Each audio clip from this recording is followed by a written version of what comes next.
গ্রেফতার করা হয়েছে কলকাতা পুরসভার তৃণমূল কাউন্সিলর বাপ্পাদিত্য দাশগুপ্তকে। 101 নম্বর ওয়ার্ডের কাউন্সিলর বাপ্পাদিত্য দাশগুপ্ত, তাকে গ্রেফতার করা হয়েছে।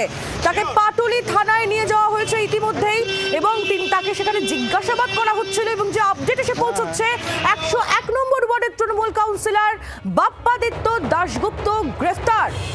পিয়ালি মিত্র আমাদের আরো আপডেট দেবেন। পিয়ালি, একেবারে দেখো, কলকাতায় কাউন্সিলরদের গ্রেফতারির যে তালিকা সেটা কিন্তু ক্রমশই দীর্ঘ হচ্ছে।